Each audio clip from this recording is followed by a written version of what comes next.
This is the review for Love and Hip Hop Season 6 Reunion Part 1.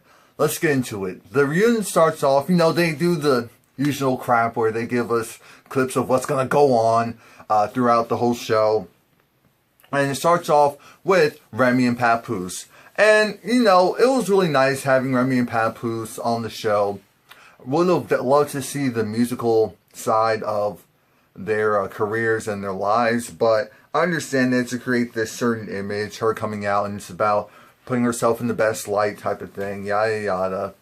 So we get past that, and they just kind of talk about how, of course, Pap wants a kid, and still, he's definitely going to get a kid, and Remy's just like, right now, my career's popping off, we haven't been with each other for over 6 years, and so she just wants to enjoy him, and she just wants him to enjoy her before bringing a kid into the situation. Pap is like, look, you go, you have the baby, you give me the baby, you don't have to do anything.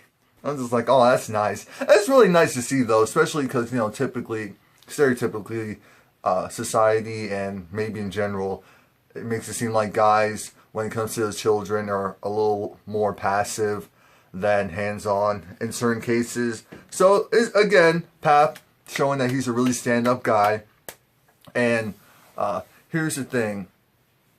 They addressed the whole potential side chick situation. No side chicks. Romie was like, look, I am an investigator on that ass. I definitely would have found out if there was a side chick anywhere. I'm like, alright. And honestly, I know people are going to be like, oh, 6 years, he definitely did this, he definitely did that. I'm going to go out on a limb and say that no, he really was there and supportive of his wife. I know it's not the norm. I know it's very rare. But let's just go and say that for once this was the situation. Now, as far as Yandy and Ra are concerned, okay, we know Yandy is messy. Yandy is messy, and Yandy does cause some drama and stir up drama herself. Yandy's the type that she doesn't throw the rock and hide her hand. She just throws a pebble instead of a rock. That's what it is. And so Yandy doesn't see it as her really doing anything into getting into situations. And they bring up the whole fact that, well, because Ra and Romie were on the outs for a moment, that's when Yandy came to the situation. And Yandy's just like, look, well, if that is the situation, then that's not my problem. Didn't know that I was a pawn, or maybe I started out as one, and then we became cool. What's your real issue with that? And my whole thing is with Ra is taking this a little too personally. I know a lot of people don't like Yandy, and so that's why they're going to be on Ra's side. But Ra is definitely taking this a little bit too personally. I don't think Yandy cares enough about Ra to intentionally drudge up drama. I really don't. I know some people absolutely think that's the case, but I don't think that it is. I think that it was exactly how Yandy was saying, like, what did she say? She was like, CT, I forgot what CT stands for, but essentially she was just saying how, you're focused on me and what I have going on and what I'm doing, and I don't care about what's going on in your life. I don't care about you. I'm all about what's going on in the Yandy Smith Harris home. That's what I care about. And Romie took up for Ra, and it's just like, after looking at the confessionals and everything, it definitely seemed like Yandy was doing some shady stuff. Well, saying some shady stuff, and so it made sense that Ra would be upset. And we do know that it's not like Yandy wasn't doing that. I just feel like it wasn't as deep as Ra is trying to make it. Because here's the thing. Why is it that it's like, okay, yes, Ra started off with shoes and amongst other things, and then she went into management, and now she's going back into fashion. So, what's the problem with Yandy saying, why don't you go and get her some shoes? That's what you're good for. That's what you know best, or whatever. It's the truth. It's the truth. And yes, was it shady? Yes. Is Yandy going to say it was? No, because it's the truth. That's how I'm going to see it. I know a lot of people aren't going to agree with me. Again, that whole segment was way too long. I'm really trying to figure out what the heck was CT time, or CT, because Yandy was just like, look, we can agree to disagree. That's what we're going to have to do, because at the end of the day, I'm not really featuring you like that. That's not how this game works. That's not how this game is played. I don't care enough about you. Oh, CT, here we go. Can't take. Can't take me. I like that. I like that. That needs to be a new catchphrase. You just can't take me. And I really believe that. I think that's the situation. At the end of the day, Ra's upset because Yandy isn't fighting or arguing or going at her the way that she's used to or expects for someone to do. And so it's just like, damn, how am I going to take this chick if she's not going to all out go hard and at me like that? BBOD, bad breath on deck. No, let me stop. So Lexi and Mo, their main issues are this. Mo's upset because with the whole Mariah Lynn and Cisco thing. Mo was saying how the Cisco thing was, we were dating for a couple of months, and I do have proof that you're filming a certain way. What about the scenes that didn't make it to TV where you're cooking me dinner and do all this stuff? And I'm like, okay. And we know guys do this all the time, where it's like we downplay a lot of stuff, especially in relationships, when it's just like, yeah, you know, I'm not with her anymore, so it wasn't even like that. She was sweating me more than I was sweating her, type of thing. So I'm not surprised that was, excuse me, the case with Cisco. Aside from that, I do feel bad for Lexi because Lexi was a part of a lot of stuff. Lexi was a part of stuff only because of Mo, for the most part, with the exception of Mariah Lynn. I do agree that it was like, okay, out of all people, you're going after Mariah Lynn. I know she has a mouth, I know she has a large bark, but the chick literally weighs less than 100 pounds. So how is it that you're really big and bad going after someone like Mariah Lynn? And Lexi does go and say, you know what, Ra, here's the thing. We're friends, and you didn't treat Mo the same way that you treated me. That was very clear. That was the main issue. Ra and Lexi had a certain relationship as a group members, as friends. And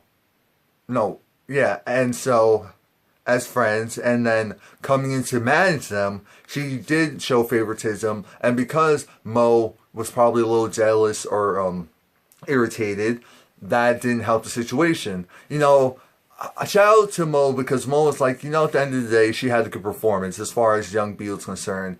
Of course, she's not going to say I think she deserved to win, but she was like, she definitely had a good performance, because that would be downplaying what she's doing. And the thing is that Remy and Mo had a situation for a moment, because it was like, how are you in a competition where you're friends and you're judging each other? Isn't that favoritism that could potentially happen? It was like, no, if my friend sucks, I'm definitely going to go hard on them for sucking. And so it's like, yeah, I mean, that's the real, when you're a real person. And DJ Self and Cardi B.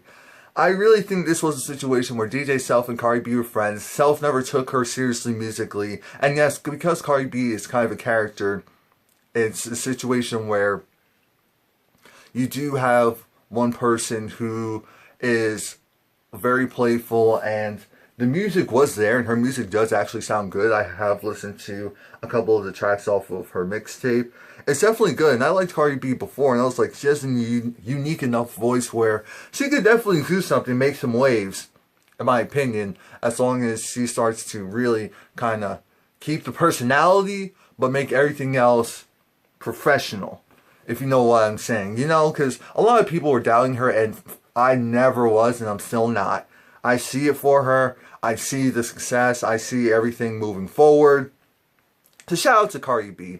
And, you know, Mariah Lynn was just like, I had a great time working with, what's her face? With Ra, and, you know, she helped me out with the shoes, and Yandy was like, yes, the shoes. Exactly, just like what I said, the shoes.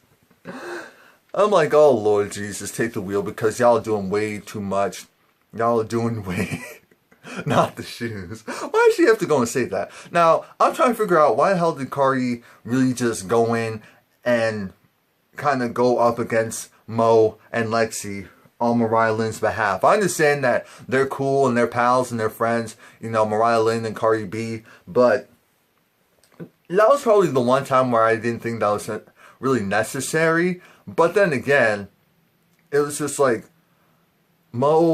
Lexi was getting into Mo's business, and so Cardi B was like, this isn't going to be a 2-on-1 situation. So I do understand that bias when it comes to Cardi B and Mariah Lynn. And so, whatever I say, please take it with a grain of salt. Please take it with a grain of salt. And long story short, they start a fight. Well, they attempt to fight. You know, there's this whole no fighting thing anymore. Because we have to be a little classy, fake classy. I'm like, look, just let them scrap, get it over with, and keep it pushing. So they escorted Mo Money and Lexi off of the stage for a moment because they couldn't take it. And Cardi B threw her shoe at Lexi. Lexi threw the shoe back. I'm just like, look, y'all need to chill. And there was someone from Cardi B's past who was in the audience, and she saw it, and she just wasn't having it. She was like, look, that was, no. Why are you here? Why are you here? Why are you here? No, she needs to go. She needs to go. And they escorted her right out of there. She was right in the back. So I'm sure some messy producer made sure that she was there. I'm like, now Mona, which producer do you need to talk to? Because I'm sure that was a setup. That seems like a very big setup to me. And I really think it was. And that was the main issue. Cardi B and this chick essentially downplayed Cardi B. It was like, all you were ever going to be is a stripper. And so it's like, okay, so look at me now. I'm up here and you're watching me. So it's like, that's right. That's how you show them. That's how you show them. Mariah Lynn, who knew? She was pregnant. Richie D, like we know, this whole season was trying to downplay their relationship or lack thereof. And Mariah Lynn was like, look, regardless of what you call and what you say and think it is, at the end of the day, I was pregnant with your baby. I decided not to have it. I was like, damn, how many of these women are doing these things nowadays? And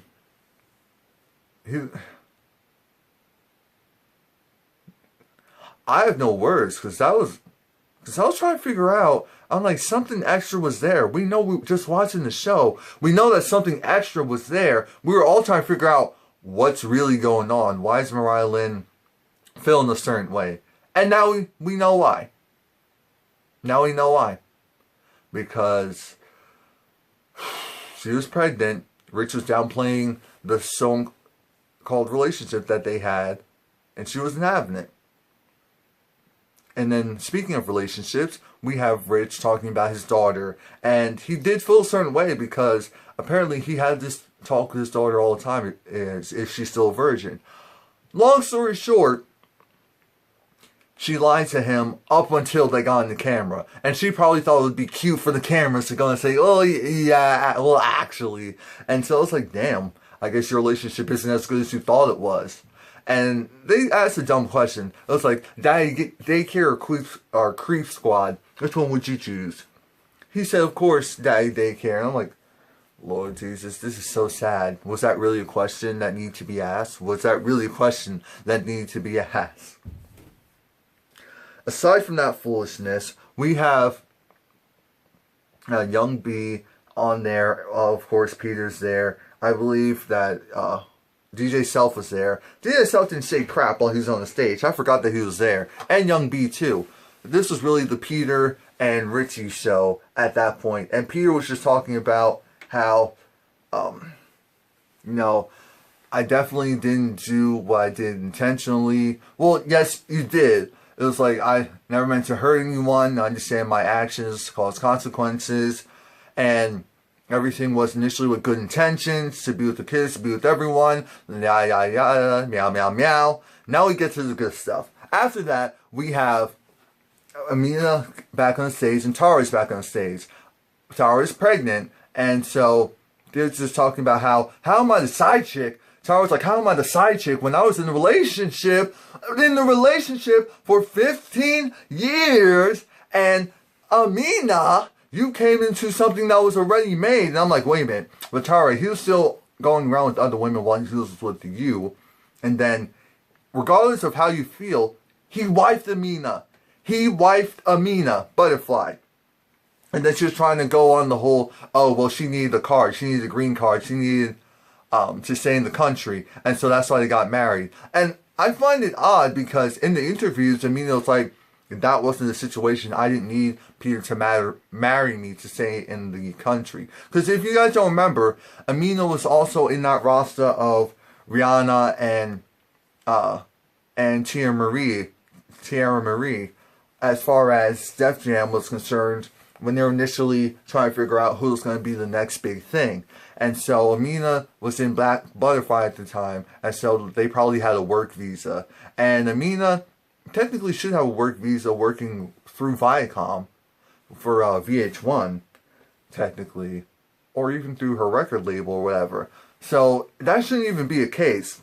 Just to discredit for anyone who's like, oh, well, she definitely needed it for a green card. It's like, no. As long as she's been working, she can stay in the country.